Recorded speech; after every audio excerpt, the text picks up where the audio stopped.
नमस्कार साथियों, मैं गौरव सिंह आप सभी का जियो दृष्टि चैनल पर एक बार पुनः स्वागत करता हूं। साथियों, हम अपनी एक सीरीज चला रहे थे जीआईसी, पीजीटी और स्पेशली जीडीसी के लिए प्रैक्टिस सेशन कर रहे थे। उसी क्रम में हम आज अपने इस क्लास को चालू करते हैं। दोस्तों, आप सबको ये पता होगा कि आयोग ने अपना जो 3 मई को होने वाला जीआईसी का पेपर था उसको कैंसिल कर दिया है किसी अपरिहार्य कारणों से। और उस पेपर की अगली डेट जो आई है वो है आपकी 7 जून 2026 दिन रविवार को। तो दोस्तों, ये आप सबके लिए एक अवसर के समान हो सकता है कि आप इस 1 महीने का जो आपको समय मिला है इसका सदुपयोग करें। जिसकी जो तैयारी थोड़ी बहुत अधूरी रह गई थी या रिवीजन बाकी रह गया था वो आपको करने का मौका मिल गया है। हाँ, मानते हैं कि थोड़ा-सा ये एक मानसिक प्रेशर होता है जब एग्ज़ाम टाइम एकदम बिल्कुल करीब आके एग्ज़ाम का डेट आके और एग्ज़ाम कैंसल हो जाता है, तो थोड़ा-सा एक मानसिक प्रेशर बनता है क्योंकि बच्चा बिल्कुल प्रिपेयर हो चुका होता है कि हम आने वाले 10-5 दिनों में क्या होने वाले हैं, मेरा एग्ज़ाम होने वाला है। लेकिन कोई बात नहीं, आपके लिए एक अवसर है क्योंकि विद्यार्थी हैं हम, जितना ज़्यादा हमें पढ़ने का मौका मिलेगा एग्ज़ाम में हम उतना ही अच्छा करके आएँगे। तो चलिए इसी क्रम में हम अपना आज का टॉपिक शुरू करते हैं। हमारा जो क्वेश्चन है, आप क्वेश्चन को अच्छे से पढ़िएगा और इसका आंसर देने का प्रयास करिएगा और कमेंट में ज़रूर बताइएगा कि आपको क्वेश्चन लगे कैसे। चलिए शुरू करते हैं हम आपका अपना सेशन। देखिए पहला क्वेश्चन आपकी स्क्रीन पर। तो साथियों, पहला क्वेश्चन दे रखा है द गाइड टू ज्योग्राफी पुस्तक किसके द्वारा लिखी गई। एक पुस्तक का नाम दे रखा है द गाइड टू ज्योग्राफी और पूछा ये किसके द्वारा लिखी गई है और इसमें दे रखा है हम्बोल्ट, टॉलमी, हेरोडोटस और रिटर। ये द गाइड टू ज्योग्राफी पुस्तक आप सबको पता है किसके द्वारा लिखी गई है, टॉलमी के द्वारा लिखी गई है। टॉलमी की एक बहुत ही प्रसिद्ध पुस्तक है और टॉलमी के बारे में आप सभी जानते हैं कि इनका सर्वाधिक योगदान किसके बारे में रहा है। मानचित्र कला के संबंध में टॉलमी का सर्वाधिक योगदान रहा है और टॉलमी की द गाइड टू ज्योग्राफी के अलावा और भी इनकी पुस्तक है जैसे अल्मागेस्ट है, एनालिमा है। तो ये सारी पुस्तक जो है किसकी है, ये टॉलमी की है। हम्बोल्ट के बारे में आप सभी जानते हैं, इनकी सबसे प्रसिद्ध पुस्तक का नाम क्या है, कॉस्मॉस है, जो 5 खंडों में प्रकाशित हुई थी। और हम्बोल्ट आधुनिक भूगोलवेत्ता का क्या कहलाता है, जनक कहलाता है। वहीं हम हेरोडोटस को देख लेते हैं। तो हेरोडोटस ये हमारी यूनानी ज्योग्राफी के बहुत ही फेमस ज्योग्राफर हैं, ये यूनानी भूगोलवेत्ता हैं और इन्होंने ही सर्वप्रथम डेल्टा, नील नदी के डेल्टा का अध्ययन किया और डेल्टा के बारे में बताया। हिस्टोरोग्राफिका इनकी प्रसिद्ध पुस्तक है। आते हैं रिटर, ये भी आधुनिक भूगोलवेत्ता हैं और ये हमारे आधुनिक प्रादेशिक भूगोलवेत्ता के जनक कहलाते हैं क्योंकि प्रादेशिक जो भूगोलवेत्ता है वो प्रादेशिक भूगोलवेत्ता के जनक स्ट्रैबो कहलाते हैं। लेकिन आधुनिक प्रादेशिक भूगोलवेत्ता का जनक कौन कहलाएगा, आपका रिटर कहलाता है। तो इस तरीके से आपका आंसर हो जाएगा टॉलमी। चलिए अपना अगला क्वेश्चन हम देखते हैं। दूसरा क्वेश्चन दिया है किताब अल हिंद के लेखक हैं। एक पुस्तक का नाम है किताब अल हिंद और उसका लेखक पूछ रहा है अल मसूदी, अल इदरीसी, अल बरूनी और इब्न बतूता। आप सबको पता है किताब अल हिंद किसके द्वारा लिखी गई, अल बरूनी के द्वारा लिखी गई। साथियों, आप सभी जानते हैं अल बरूनी के बारे में। अल बरूनी 11वीं सदी का जो काल है वह अल बरूनी का काल कहलाता है। 11वीं सदी के काल को कहा जाता है कि 11वीं सदी का काल किसके नाम से जाना जाता है, वो अल बरूनी का काल कहलाता है। इनकी प्रसिद्ध पुस्तकें हैं, आप उनको देख लीजिएगा। जैसे एक तो यहाँ पे दे रखा है किताब अल हिंद के बारे में और दूसरा इसकी जो बहुत ही फेमस पुस्तक है उसका नाम है अल कानून अल मसूदी। तो अल कानून अल मसूदी एक फेमस पुस्तक किसकी है, आपके अल बरूनी की है। वहीं आता है आपका अल मसूदी, ये भी एक अरब ज्योग्राफर है और अल मसूदी के द्वारा क्या किया गया था कि भारतीय जलवायु का अध्ययन किया गया था। भारत की जलवायु के बारे में अगर कोई अरब का भूगोलवेत्ता है जिसने भारतीय जलवायु के संबंध में कुछ बात कही तो वो कौन था, अल मसूदी था। और अल मसूदी के द्वारा जो है समुद्र का के रंग और उसमें पाए जाने वाली लवणता का क्या किया गया था, गहन अध्ययन किया गया था। और इस अल मसूदी की एक पुस्तक है, बड़ी फेमस पुस्तक है, अक्सर एग्जाम में पूछती है, सोने की चारागाह योम जवाहरात की खान। सोने की चारागाह योम जवाहरात की खान, ये किसकी पुस्तक है, अल मसूदी की है। इदरीसी के बारे में आप सबको पता है कि अल इदरीसी ने टॉलमी के कार्यों में क्या किया था, सुधार किया था। और इब्न बतूता की बात कर लें तो इनकी फेमस पुस्तक का नाम क्या हो जाएगा, रहला हो जाएगा। तो आपका आंसर है सी। चलिए अगला क्वेश्चन हम देखते हैं। ज्योग्राफी ऑफ इलेक्शन पुस्तक के लेखक कौन है, स्मिथ और हार्ट, जे.आर.बी. प्रेस्कॉट, टेलर और जॉनसन, रॉबर्ट्स और रुमागो। तो देखिए पुस्तक का नाम है ज्योग्राफी ऑफ इलेक्शन, तो इसका सही आंसर हो जाएगा आपका सी। टेलर और जॉनसन ने geography of election, political geography से संबंधित एक किताब है, इसकी रचना टेलर और जॉनसन के द्वारा की गई थी। चलिए हम अपना अगला क्वेश्चन देखते हैं। निम्नलिखित पुस्तकों में से किसके लेखक अरब भूगोलवेत्ता अल बरूनी नहीं है। यहाँ अल बरूनी का नाम दे दिया गया और उसके कुछ किताब से दिए गए हैं, यहाँ बुक दी गई है और पूछ रहा है कि कौन अल-बरूनी के द्वारा नहीं लिखी गई है। मतलब इसमें से कोई 3 है जो अल-बरूनी की किताब है और एक ऐसी है जो अल-बरूनी की नहीं है। तो पहली किताब है किताबुल हिंद, ये अल-बरूनी की है। दूसरी है किताब अल काफ़ी, तीसरी है तारीख अल हिंद और चौथी है अल कानून अल मसूदी। तो इसमें से ये तीनों किताब ए, सी और डी ये तो अल-बरूनी की है, लेकिन ये किताब अल काफ़ी नामक किताब ये कोई अल-बरूनी की किताब नहीं है। तो हमारा विकल्प कौन सा हो जाएगा? आपका विकल्प बी इसका सही उत्तर हो जाएगा। चलिए अगले क्वेश्चन पे आते हैं। क्वेश्चन को ध्यान से पढ़िएगा। निम्न युग में से कौन सा सुमेलित नहीं है? यहाँ पूछा है कौन सा सुमेलित नहीं है। एक तरफ क्या दे रखा है आपके जो है रचना दी गई है, किताब के नाम दिए गए हैं और दूसरी तरफ उनके लेखक दिए गए हैं और ये मैच करवाने के लिए कह रहा है कि कौन सा सही है और कौन सा सही नहीं है। तो पहला है ज्योग्राफिका जर्नलिसिस और हेरोडोटस, दूसरा है Cosmos Humboldt, Erdkunde Ritter, anthropogeography Ratzel. तो आप सबको पता है कि जो जियोग्राफिका जर्नलिसिस है यह हेरोडोटस के द्वारा नहीं लिखी गई, बल्कि यह लिखी गई थी बर्नहार्ड वारेनियस के द्वारा। तो साथियों आपका इसमें सही उत्तर क्या हो जाएगा?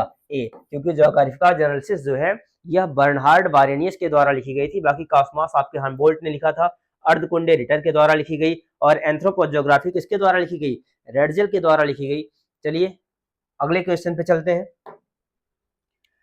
एक महत्वपूर्ण तेल धारण करने वाली, देखो एक यहाँ पे मराकाइबो झील के बारे में पूछ रहा है। मराकाइबो बेसिन निम्न में से किस देश में स्थित है? तो इस क्वेश्चन को थोड़ा सा आप बहुत सीरियस लीजिएगा, क्योंकि ये जो क्वेश्चन है ना आज आपके करंट से भी रिलेट करता है, क्योंकि मराकाइबो झील अभी हाल ही में चर्चा में रही थी। तो चलिए बताइए कि यह किस देश में है? जो ये मराकाइबो झील है यह किस देश में है? ईरान में है, सऊदी अरब में है, वेनेजुएला में है या फिर अमेरिका में है, यूएसए में है? तो आप सबको पता है साथियों कि ये झील जो है मराकाइबो ये कहाँ पे है? वेनेजुएला में। और ये मराकाइबो झील जो है यह विश्व प्रसिद्ध तेल भंडार में एक सम्मिलित है। यहाँ पे जो तेल भंडार है, यहाँ विश्व में मतलब सर्वाधिक तेल के भंडार पाए जाते हैं मराकाइबो झील क्षेत्र में। तो ये कहाँ पड़ता है? वेनेजुएला में। और आप सभी को पता है कि इसी झील के चक्कर मतलब इसी तेल के लिए खनिज जो पेट्रोलियम है उसी के लिए वेनेजुएला के प्रधानमंत्री और उनकी वाइफ को किसने उठवाया था? ये अमेरिका के ट्रम्प चाचा ने। ट्रम्प चाचा ने क्या किया था? इसको उठवा लिया था वहां से वेनेजुएला से। ये सोए थे और उनको उनके बिस्तर से क्या कर दिया? गायब करवा दिया था। उसका मेन कारण क्या था?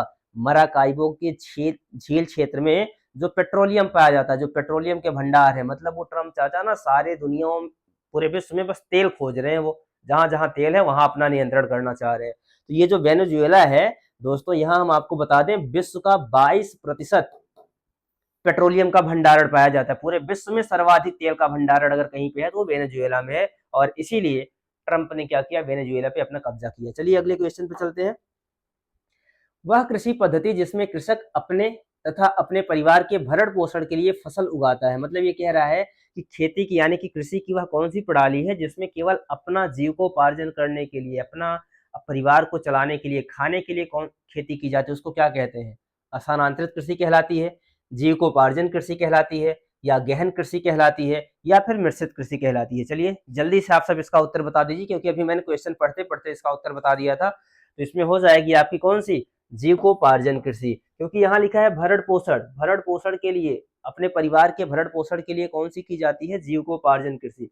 वह कृषि जो केवल अपना परिवार का पेट भरने के लिए, खाने पीने के उद्देश्य से की जाती है, ऐसी कृषि को हम क्या कहते हैं? जीविकोपार्जन। स्थानांतरित के बारे में आप सबको एक लाइन में बता दें कि स्थानांतरित कृषि वह कृषि होती है जो जनजातियों के द्वारा जंगलों को काटकर क्या की जाती है? खेती की जाती है। और ऐसी कृषि को हम वन्य कृषि के नाम से जानते हैं और अलग अलग देशों में इसे अलग अलग नामों से जाना जाता है। गहन कृषि क्या होती है साथियों? तो गहन कृषि होती है कि कम एरिया में यानी कि थोड़े से क्षेत्रफल पर अधिक खेती करना। मतलब खेत का आकार कम हो, खेत कम हो और उसमें कई फसल को उगा लेना, क्या कहलाएगी? गहन कृषि कहलाती है। और मिश्रित कृषि हम उस कृषि को कहते हैं जहां पे हम फसल उत्पादन के साथ साथ पशुपालन भी करते हैं। ऐसी कृषि को हम क्या कहते हैं? मिश्रित कृषि कहते हैं। चलिए इस तरीके से आपका आंसर 2 हो जाएगा। अगले क्वेश्चन पे आते हैं। दिया है विषुवत रेखा से ध्रुव की ओर बहने वाली भूमंडलीय हवाओं का सही क्रम क्या है? यहाँ पे कुछ आपके जो अस्थाई पवन है, क्योंकि पवन आप सबको पता है अस्थाई होती है और एक मौसमी होती है, ठीक ना? तो ये अस्थाई पवन की बात कर रहा है। ये अस्थाई पवनें जो है हमारे पृथ्वी पर जो ग्लोब पर पाई जाती है उनका क्रम पूछा है। कहाँ से? विषुवत रेखा से ध्रुव की तरफ। तो चलिए देखते हैं एक बार हम। ये आपकी विषुवत रेखा, ठीक, और यहाँ से जब हम ध्रुवों की तरफ चलेंगे तो ये हवाओं का क्या क्रम आएगा? तो आप सबको पता है ये अगर हम इस तरीके से इसको बना दें तो यहाँ से एक हवा ऐसी चलती है, हवा की डायरेक्शन ये वाली होती है, और इस हवा को हम क्या नाम देते हैं, व्यापारिक पवन कहते हैं। और जब हम यहाँ देखते हैं तो ये हवा की जो ये वाली डायरेक्शन होती है इसे कहा जाता है पछुआ पवन। और फिर यहाँ वाली हवा जो देखते हैं ध्रुवों के पास ये आती है उसको कहते हैं ध्रुवीय पवन। तो इस तरीके से क्या हो जाएगी, सबसे पहले आएगी व्यापारिक, तो देखिए व्यापारिक कहाँ है, यहाँ भी है, यहाँ भी है। फिर आएगी पछुआ, तो पछुआ यहाँ है, यहाँ ध्रुवीय है, तो आपका कौन सा विकल्प हो जाएगा, बी। पहले व्यापारिक फिर पछुआ फिर ध्रुवीय पवन आएगी। ये होता है विषुवत रेखा से ध्रुवों का जो आपके अस्थायी पवने हैं उनका सही क्रम। सबसे पहले व्यापारिक पवन चलेगी, फिर कौन सी पवन आएगी, पछुआ पवन आएगी, और फिर ध्रुवों के पास कौन सी आ जाएगी, आपकी ध्रुवीय पवन आ जाएगी। तो ये तो था आपके पवन से। चलिए अगला क्वेश्चन देखते हैं।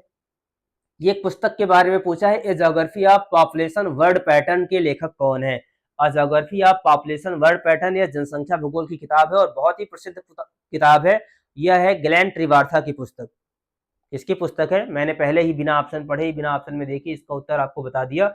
ये जो वर्ड पैटर्न के साथ आती है geography of population world pattern, यह किसकी पुस्तक होती है, ग्लेन त्रिवार्था की पुस्तक होती है। देखिए इसमें से किस विकल्प में है, जॉन क्लार्क, डेमको, चांदना, सिद्धू।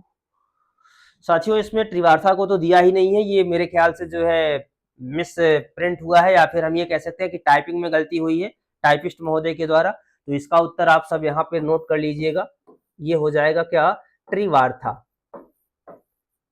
त्रिवार्था, तो इसके लेखक कौन है, त्रिवार्था है। मैंने उत्तर आप लोगों को बता दिया है, आप ऑप्शन पे नहीं जाइएगा, ऑप्शन गलती से हो गया होगा।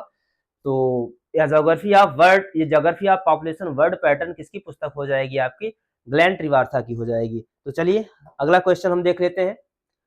डेमोग्राफिक ट्रांजिशन की बात कर रहा है भैया। डेमोग्राफिक ट्रांजिशन का तीसरा चरण कह रहा है कि जो ये डेमोग्राफिक ट्रांजिशन का तीसरा चरण किससे संबंधित होता है, मतलब तीसरे चरण में क्या स्थिति होती है। तो पहले हम आपको बताएं कि डेमोग्राफिक ये जो ट्रांजिशन दे रखा है ये होता क्या है। तो डेमोग्राफिक ट्रांजिशन से हम क्या दिखाते हैं, किसी भी देश में जो जनसंख्या है, मतलब किसी भी देश का जो जनसंख्या का क्रम वो कैसे चलता है। मतलब आप ये कह सकते हो कि जो उच्च जन्म दर या निम्न मृत्यु दर या फिर जो घटती जनसंख्या या बढ़ती जनसंख्या, ये जो एक क्रम होता है इसी को दिखाया जाता है डेमोग्राफिक ट्रांजिशन में। तो डेमोग्राफिक ट्रांजिशन की कुल 5 अवस्था थी।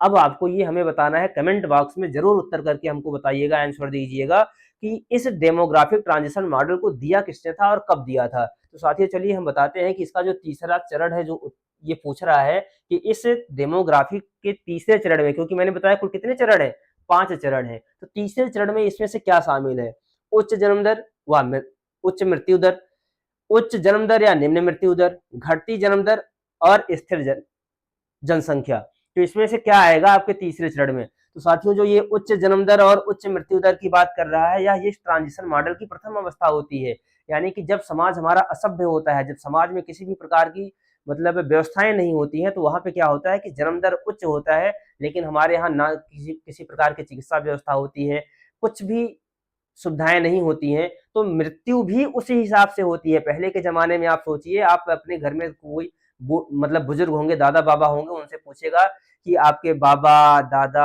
ऐसे जो होंगे ना, उनके 4 मतलब 5 बच्चे, 6 बच्चे, 7 बच्चे, 8 बच्चे, 10-10 बच्चे होते थे, लेकिन उसमें से जिंदा 3-4 रहते थे, बाकी और क्या हो जाते थे, मर जाते थे। बच्चों का जन्म होना भी इसी पे डिपेंड करता था, क्योंकि उनको पता था कि अगर हम एक ही पैदा करेंगे तो एक मर गया तो फिर बचेगा कौन। तो इसलिए वो एक लंबी कतार लगाते थे और उसमें से बचते बचते 4-5 तो उनके पास क्या होते थे, बच ही जाते थे। मतलब ये उच्च जन्म दर और उच्च मृत्यु दर की अवस्था होती थी, पहली वाली अवस्था, जब हमारा समाज बिल्कुल कैसा था, असभ्य समाज हुआ करता था। दूसरा है उच्च जन्म दर लेकिन निम्न मृत्यु दर। जब हम आगे चलकर कुछ दिनों के बाद क्या होता है कि जो हमारे यहाँ पे थोड़ी सी जो है सरकार जागरूक होती है और यहाँ पर व्यवस्था होती है, चिकित्सा व्यवस्था सही होती है, तो अब यहाँ जन्म जो मृत्यु दर हो रही थी ना तेजी से, हम उसको धीरे धीरे कंट्रोल करते हैं। सरकार ने, डॉक्टर ने मिलके क्या किया, मृत्यु दर को तो कम कर लिया, लेकिन जो ये जन्म दर था ना, ये लोगों के द्वारा कम नहीं हुआ, ये लगातार उसी रेशियो से चल रहा था। जन्म दर उच्च और चूंकि चिकित्सा व्यवस्था क्या हुई, अच्छी हो गई, उससे मृत्यु दर निम्न हो गई। अब क्या होता है कि जन्म दर ज्यादा हो रहा है, मर कम रहे हैं, तो जनसंख्या ग्रोथ हो गई, बहुत तेजी के साथ जनसंख्या क्या हुई, बढ़ गई। तो इस अवस्था को हम कहते हैं जनसंख्या विस्फोट की अवस्था। बहुत तीव्रता के साथ जनसंख्या क्या होती है, बढ़ जाती है। सेकेंड अवस्था कहलाती है ट्रांजिशन मॉडल की। थर्ड अवस्था में आते हैं तो यहाँ क्या होता है कि यहाँ पे हमारा समाज भी थोड़ा सा जागरूक हो जाता है और चिकित्सा व्यवस्था तो सब सही ही रहती है, तो मृत्यु दर तो कम होती है, लेकिन उसके साथ क्या करता है कि हमारा समाज भी धीरे धीरे जागरूक होने के साथ वो अपने जन्म दर को भी, बच्चों के जो लंबी कतार लगती थी उसकी संख्या को वह कम करना शुरू करता है। मतलब जन्म दर भी कम हो रही है, मृत्यु दर भी कम हो रहा है। तो एक प्रकार से हम कह सकते हैं कि यहाँ पे घटती जन्म दर है। जनसंख्या तो बढ़ेगी लेकिन धीमी गति से बढ़ेगी। हम ये नहीं कहेंगे तुरंत जनसंख्या कम हो जाएगी, क्योंकि जो विस्फोट यहाँ आया था ना उसको कवर करने में एक लंबा समय लगेगा, ऐसा नहीं कि तुरंत खत्म हो जाएगा। तो यहाँ तीसरी अवस्था में हमारा जन्म दर क्या हो रही है, घट रही है। जन्म दर घटती जरूर है लेकिन अभी भी जनसंख्या क्या है, बढ़ती चली जाती है। हमारा भारत इसी श्रेणी में, इसी कैटेगरी में या फिर इसी अवस्था में इस समय प्रेजेंट टाइम में है कि हमारी जो जनसंख्या है, जो जन्म दर है वह कम हो रही है। आप जनगणना का आंकड़ा उठा के देखें, जो 10 की वृद्धि दर आती है ना वो कम आती है, लेकिन फिर भी जनसंख्या बढ़ रही है। वो आने वाले कुछ सालों में ये मान के चलिए 45-50 तक जाते जाते हम क्या हो जाएंगे, स्थिर हो जाएंगे, क्योंकि लोग अब एक बच्चे पर आ गए हैं। कोई एक करता है, कोई वो भी नहीं करना चाहता है, तो वो कंडीशन आ गई है। तो आने वाले कुछ समय में हम क्या हो जाएंगे, स्थिर हो जाएंगे। लेकिन अभी हमारा देश जो है तीसरी अवस्था में चल रहा है, मतलब घटती जन्म दर चल रही है। और जब चौथी अवस्था आती है तो यहाँ क्या होता है कि जन्म दर और मृत्यु दर बराबर हो जाते हैं, बल्कि यहाँ तक होता है कि मृत्यु दर से भी कम हो जाती है आपकी जन्म दर, तो जनसंख्या स्थिर हो जाती है। ये हो गई जनसंख्या ट्रांजिशन मॉडल। और तीसरी अवस्था में आपका जो यहाँ पूछा है उत्तर कौन सा हो जाएगा, सी वाला हो जाएगा, घटती जन्म दर हो जाएगी। चलिए नेक्स्ट क्वेश्चन को हम देख लेते हैं। पॉपुलेशन पिरामिड किसका प्रतिनिधित्व करता है, मतलब जो एक जनसंख्या का पिरामिड बनाया जाता है वो किसके लिए बनाया जाता है, क्या दिखाता है। तो आप सबको पता है, बड़ा आसान सा क्वेश्चन है कि जनसंख्या पिरामिड पर हम आयु और लिंग की संरचना को दिखाते हैं। तो चलिए सीधा हम अगले क्वेश्चन पे चलते हैं। अनुकूलतम जनसंख्या सिद्धांत किसने दिया, ये बहुत ही इंपॉर्टेंट क्वेश्चन है, कई बार एग्जामों में पूछा गया है। ऑप्टिमम पॉपुलेशन हिंदी में कहते हैं अनुकूलतम जनसंख्या का सिद्धांत, अंग्रेजी में कहते हैं ऑप्टिमम पॉपुलेशन। यह दिया किसने। पहली बात तो ये पूछ लेगा कि इस शब्दावली का प्रयोग किसने किया, दूसरा पूछ लेगा कि इसका मतलब ये सिद्धांत किसने दिया। तो यहाँ क्या पूछा है, सिद्धांत के बारे में पूछा है कि अनुकूलतम जनसंख्या का सिद्धांत जो है किसने दिया था। तो सबसे पहले हम बताते हैं कि ये एक व्यक्ति है कैंटिलोन करके, कैंटिलोन। इन्होंने क्या किया था, इस शब्दावली का प्रयोग किया था, शब्दावली दिया था कौन सी, अनुकूलतम जनसंख्या शब्दावली, और ये देते हैं 18वीं शताब्दी में। अगर हम बात कर लें इन्होंने कब दिया, तो ये 18वीं शताब्दी में दिया था इन्होंने, कैंटिलोन ने। फिर दूसरे व्यक्ति आते हैं जिन्होंने इसका सिद्धांत दिया, तो ये होते हैं कैनन। तो ये याद रखिएगा कैनन के बारे में। कैनन ने क्या दिया था, अनुकूलतम जनसंख्या का सिद्धांत दिया था। लेकिन आपके ऑप्शन में कहीं भी कैनन दिखाई नहीं दे रहा है। दिख कौन रहे हैं, माल्थस दिख रहे हैं, डाल्टन दिख रहे हैं, रॉबिन्सन दिख रहे हैं, रिकार्डो दिख रहे हैं। तो इसमें से एक व्यक्ति है डाल्टन। इसने क्या किया था, जब कैनन ने इसका सिद्धांत दे दिया था तो डाल्टन उसके बाद क्या करता है, इस सिद्धांत की बहुत विस्तृत व्याख्या करता है। तो इसीलिए अगर कैनन ऑप्शन में ना हो तो हमारा आंसर क्या हो जाएगा, डाल्टन हो जाएगा। तो चलिए ये याद रखिएगा कि अनुकूलतम जनसंख्या शब्दावली का प्रयोग सबसे पहली बार किसने किया था, कैंटिलोन ने किया था 18वीं शताब्दी में। अगला क्वेश्चन हम देख लेते हैं अपना। पूछा है शीतोष्ण चक्रवात किन अक्षांशों के मध्य उत्पन्न होता है। आप सबको पता है चक्रवात के बारे में, दो होते हैं, एक शीतोष्ण और एक उष्ण। बात कर रहा है किसकी, शीतोष्ण चक्रवात की, और पूछ रहा है किन दो स्थानों के मध्य में बनते हैं। आप सबको पता है कि शीतोष्ण चक्रवात बनने के लिए दो विपरीत स्वभाव वाली हवाओं का मिलना जरूरी होता है, मतलब एक गर्म हवा और एक ठंडी हवा। इन दोनों के अभिसरण से ही जो वहां वाताग्र बनता है, उसी से जो चक्रवात का निर्माण होता है, वो चक्रवात को हम क्या कहते हैं, शीतोष्ण चक्रवात कहते हैं। और ये आपका बन जाएगा 35 से 65 डिग्री उत्तर व दक्षिणी गोलार्ध दोनों में बनेगा, मतलब 35 से 65 डिग्री उत्तरी में भी और 35 से 65 डिग्री दक्षिणी में भी क्या बनता है, आपका शीतोष्ण चक्रवात का निर्माण होता है। चलिए अगले क्वेश्चन में चलते हैं। देखो दोस्तों, यहाँ पे वायुदाब पेटी के बारे में पूछ रहा है कि वायुदाब जो पेटी है यह भूमध्य रेखा से ध्रुवों की तरफ जब जाएंगे तो उनका क्रम लगाने के लिए कह रहा है। हमारी वायुदाब पेटी का भूमध्य रेखा से क्रम लगाना है आपको, कहाँ, ध्रुवों की तरफ चलते हुए। तो भूमध्य रेखा से सबसे पहले हम अगर इसका क्रम देखते हैं तो आपको यहाँ हम थोड़ा सा बना के दिखा दें। अगर ये हम इसको मान लें पृथ्वी, देखिए यहाँ कर दे रहे हैं, ये आपकी पृथ्वी हो जाएगी, ठीक। और ये आपका क्या हो गया, भूमध्य रेखा। तो ये भूमध्य रेखा के आसपास का जो क्षेत्र होता है ये कहलाता है भूमध्य रेखीय न्यून वायुदाब का पेटी, भूमध्य रेखीय न्यून वायुदाब पेटी। ठीक इसके ऊपर जो हम जाते हैं 30 से 35 डिग्री अक्षांश के आसपास, यानी कि ये वाले बेल्ट में 30 से 35 डिग्री का जो अक्षांश होता है ये होता है उपोष्ण कटिबंधीय उच्च वायुदाब की पेटी। और जो हम इसके ऊपर चलते हैं पुनः 60 से 65 डिग्री वाला जो क्षेत्र होता है यह कहलाता है उपध्रुवीय न्यून वायुदाब की पेटी। और जो ये ध्रुव पोल के पास वाला एरिया होता है उसे हम कहते हैं ध्रुवीय उच्च वायुदाब की पेटी। तो हमारे धरातल पर, हमारे ग्लोब पर हम कह सकते हैं कुल 7 वायुदाब पेटियां होती हैं। अब आप हमें कमेंट बॉक्स में कमेंट करके बताइएगा कितनी उच्च वायुदाब की होती है, कितनी निम्न वायुदाब की होती है। तो चलिए हम क्रम देख लेते हैं। सबसे पहले हो जाएगा भूमध्य रेखीय न्यून वायुदाब की पेटी, फिर उपोष्ण कटिबंधीय उच्च वायुदाब की पेटी, उपध्रुवीय न्यून वायुदाब की पेटी और ध्रुवीय उच्च वायुदाब की पेटी। इस तरीके से आपका विकल्प कौन सा सही हो जाएगा आप मैच कर सकते हो अपने विकल्प में। अब यहाँ देखो सबसे पहले क्या दे रखा है, भूमध्य रेखीय न्यून वायुदाब की पेटी, उपध्रुवीय, उसके बाद न्यून वायुदाब की पेटी दे रखा है। तो क्या भूमध्य रेखीय के बाद उपध्रुवीय आएगा? नहीं आएगा, मैंने अभी भी बताया। तो ये तो गलत हो जाएगा।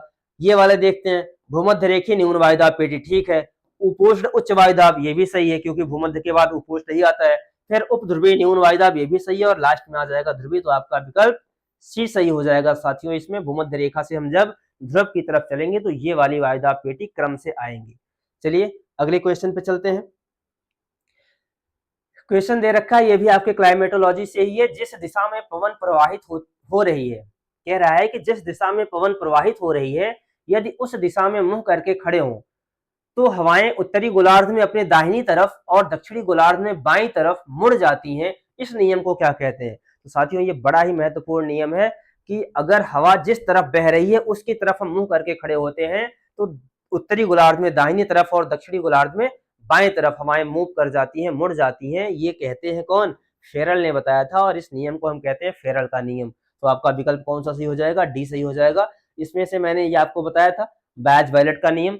बैज-वायलेट क्या कहते हैं? सेम ऐसे ही उन्होंने बोला कि अगर हम हवा जिस तरफ चल रही हो हवा की दिशा में पीठ करके खड़े हो जाएं, मुंह नहीं कहा पीठ बोला, तो उत्तरी गोलार्ध में हमारे बाएं तरफ क्या होगा? न्यून वायुदाब बनेगा और दक्षिणी गोलार्ध में उत्तरी गोलार्ध में बाएं हाथ मतलब लेफ्ट साइड में न्यून वायुदाब और राइट साइड में उच्च वायुदाब बनेगा। और इसी का ठीक उल्टा हो जाएगा कहां पे? जो हम दक्षिणी गोलार्ध में जाएंगे। ये बताते हैं बैज-वायलेट का नियम। तो याद रखना ये हवा के दिशा को नहीं मूव कराते हैं बल्कि ये न्यून दाब और उच्च वायुदाब के बारे में बताते हैं। और जो फेरल है ये क्या कहते हैं कि उत्तरी गोलार्ध और दक्षिणी गोलार्ध में हवाएं क्या कर जाती हैं? विक्षेपित हो जाती हैं, मुड़ जाती हैं। दाब प्रवणता आप सभी को पता है कि ये अगर हाई प्रेशर है और ये लो प्रेशर है तो इन दोनों के बीच का जो अंतर है, जितना ज्यादा डिफरेंस होगा वही क्या कहलाती है? यही दाब प्रवणता कहलाती है। जितना ज्यादा दाब प्रवणता होगी हवाएं उतनी तेजी से क्या होती हैं? प्रवाहित होती हैं। तो चलिए अगले क्वेश्चन पे हम चलते हैं अपने। पूछ रखा है कि महासागरीय मग्न तट की गहराई कितनी होती है? तो ये अब देखिए ओशनोग्राफी का चैप्टर आ गया आपका, ये ओशनोग्राफी का क्वेश्चन है। मग्न तट, ये जो मग्न तट है ये महासागरीय, थोड़ा सा यहाँ से ये गलत हो गया है, यहाँ होना चाहिए महाद्वीपीय मग्न तट, क्योंकि महासागरीय नहीं होता है बल्कि मग्न तट कैसा होता है? महाद्वीपीय। मग्न तट उसे कहते हैं महाद्वीप का वह भाग जो सागर में क्या होता है? डूब जाता है, उसी को हम महाद्वीपीय मग्न तट कहते हैं। मतलब ये हमारा महाद्वीप है और ये फिर क्या होता है कि इसका जो ये वाला पोर्शन हम मानते हैं, ये वाला जो भाग है ये आपका जल है, यहाँ तक ये जली विस्तार है, ठीक।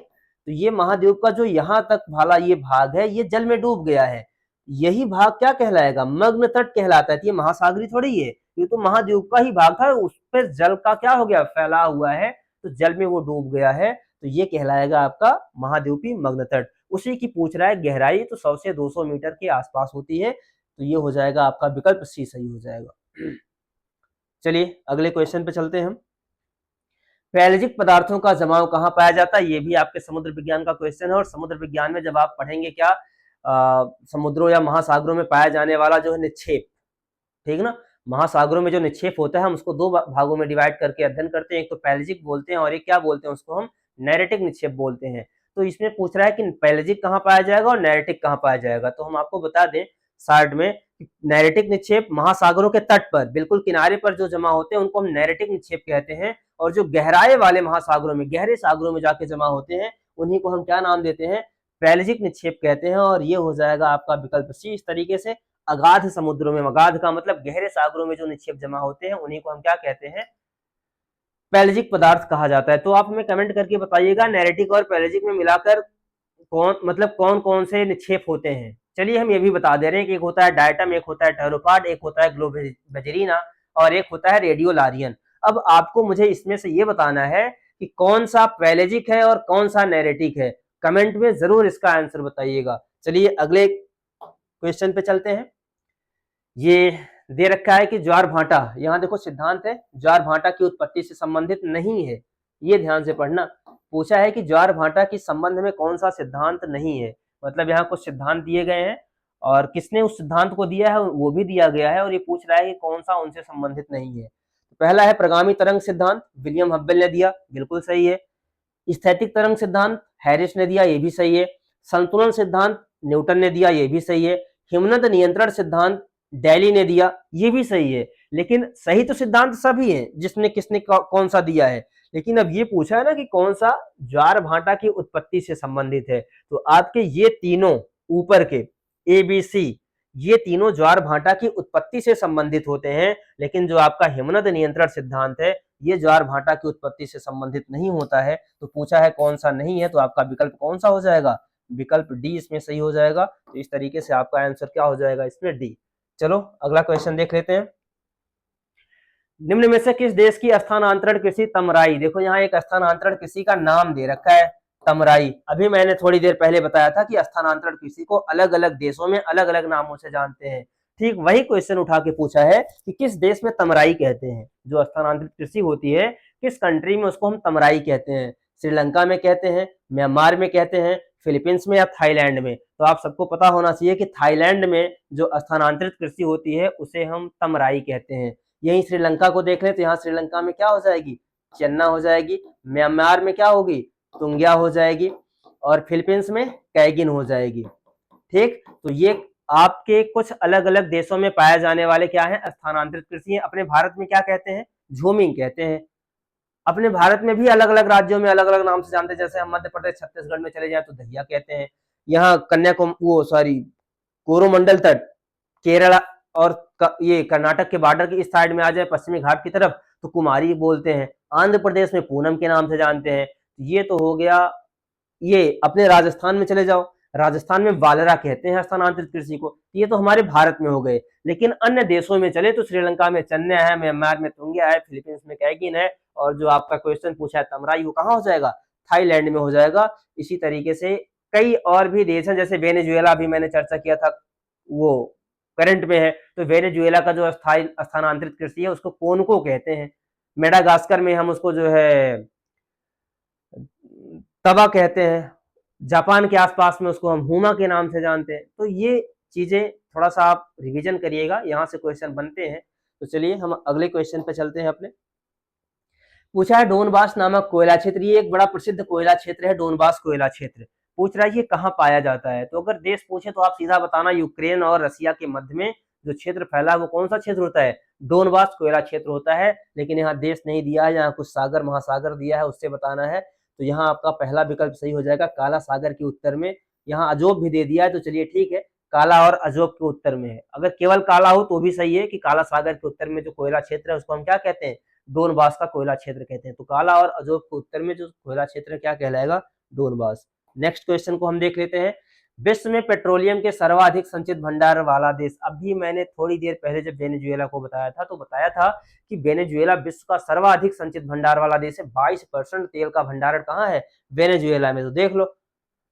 लेकिन भैया इसमें वेनेजुएला तो ऑप्शन में ही नहीं है, तो हो जाएगा दूसरे नंबर पे। दूसरा सबसे बड़ा देश भंडारण का अगर देखें तो सऊदी अरब है, लगभग 18%। 18% पेट्रोलियम का भंडारण कहाँ पे पाया जाता है, सऊदी अरब में पाया जाता है। नंबर 1 पे कौन है, वेनेजुएला 22%। नंबर 2 पे कौन है, सऊदी अरब 18%। तो इस तरीके से हो जाएगा आपका विकल्प सी। अगला क्वेश्चन आपका क्या है, कील नहर, बड़ा आसान सा क्वेश्चन है, आप लोग इसको कई बार पढ़े होंगे। कील नहर किन दो को जोड़ती है, तो हो जाएगा आपका उत्तरी सागर और बाल्टिक सागर। तो कील नहर उत्तरी सागर को बाल्टिक सागर से क्या करती है, जोड़ देती है। तो चलिए हम आपका अगला क्वेश्चन देख लेते हैं। ये क्या दे रखा है, निम्नलिखित में से कौन सा भौतिक आकृतियों का क्रम है। यहाँ भौतिक आकृतियों का क्रम दे रखा है और ये आपको हम बता दें कि है किस टॉपिक का। आप भारत का भूगोल पढ़ते हैं तो उसमें आप उत्तर भारत का विशाल मैदान पढ़ते हो, तो उत्तर भारत के विशाल मैदान से ही ये क्षेत्र लिया गया है, ये क्वेश्चन बनाया गया है। तो आप इसको सेट करिए। ये जब आप जाते हो, जैसे आप गिरपत से नीचे की तरफ आते हो तो आपको जब संरचना के आधार पर डिवाइड किया जाता है, पहले भाबर, फिर तराई, फिर मैदान, ये वाले क्षेत्र आते हैं ना, तो उसी को सेट करना है। लेकिन यहाँ पे सारे विकल्प उल्टे दे रखे हैं, मतलब ये दक्षिण से उत्तर चलना है, तो मैदान से शुरू करते हैं। तो सबसे पहले मैदान आएगा, तो मैदान यहाँ है, मैदान यहाँ है, ये तो गलत हो जाएगा क्योंकि यहाँ मैदान है नहीं। तो मैदान के बाद क्या आएगा, भाबर नहीं आएगा मैदान के तुरंत बाद, क्योंकि मैदान के ऊपर हम चलेंगे तो क्या आ जाएगा, हमारा तराई वाला क्षेत्र आ जाएगा, और तराई वाले क्षेत्र के बाद तब भाबर आएगा, और भाबर के ऊपर जो हम जाएंगे तो क्या आएगा, हमारा पहाड़ी क्षेत्र यानी कि शिवालिक वाला क्षेत्र आ जाएगा। तो हमारा विकल्प कौन सा सही हो जाएगा, डी सही हो जाएगा। चलिए नेक्स्ट क्वेश्चन। यहाँ कुछ जनजाति दे रखी है और सामने उसका क्षेत्र दे रखा है, इसको आपको मिलाना है। तो एक बार आप देख लीजिए क्वेश्चन को। जनजाति दे रखी है बेडोइन जनजाति, सामने कालाहारी मरुस्थल दे रखा है, ये बुशमैन जनजाति है, सहारा रेगिस्तान दे रखा है, और पिग्मी है तो जायरे बेसिन दे रखा है। तो आप बुशमैन से मिला लो, बड़ा आसान है, सभी लोग जानते हो बुशमैन कहाँ है, कालाहारी में है। फिर पिग्मी देख लें तो पिग्मी अफ्रीका यानी कि सहारा के रेगिस्तान में पिग्मी जनजाति पाई जाती है, और ये बेडोइन हो जाएगी फिर आपकी कहाँ, जायरे बेसिन में हो जाएगी। तो इस तरीके से बी का 1 सी का 2 ये वाले ऑप्शन में आ जाएगा, बी का 1 सी का 2 ए का 3। तो आपका पहला विकल्प क्या हो जाएगा, सही हो जाएगा। चलिए अपने अगले क्वेश्चन पे। तो हमारा अगला क्वेश्चन है अलेक्जेंडर वान हम्बोल्ट। ये हम्बोल्ट के बारे में पूछ रहा है, जो आधुनिक भूगोलवेत्ता के जनक कहलाते हैं। निम्नलिखित में से किस धारा था, यहाँ देखो ये कुछ समुद्री धारा दी गई है और पूछ रहा है कि हम्बोल्ट किस धारा से संबंधित है। तो साथियों हम आप सबको बता दें इसका आंसर बताने से पहले कि हम्बोल्ट एक ऐसे जोग्राफर थे जो सर्वाधिक क्या करते थे, यात्रा किया करते थे। और आप सबको पता है कि हम्बोल्ट अपने पूरे जीवन काल में कुल लगभग 64,000 किलोमीटर की यात्रा किया था उन्होंने। और सबसे पहली यात्रा हम्बोल्ट की जो होती है वह होती है स्पेन, यूरोप की यात्रा करते हैं, और यूरोप में भी कहाँ जाते हैं, स्पेन जाते हैं। स्पेन में एक पठार होता है जिसको हम कहते हैं मेसेटा का पठार, और मेसेटा के पठार पे जाते हैं, और वहां पे सबसे पहला अध्ययन इनका होता है ऊंचाई और तापमान में जो अंतर होता है। हम लोग जो पढ़ते हैं ना ऊंचाई के साथ तापमान में कमी आती है, उसका सबसे पहली बार अध्ययन किसने किया, हम्बोल्ट ने किया।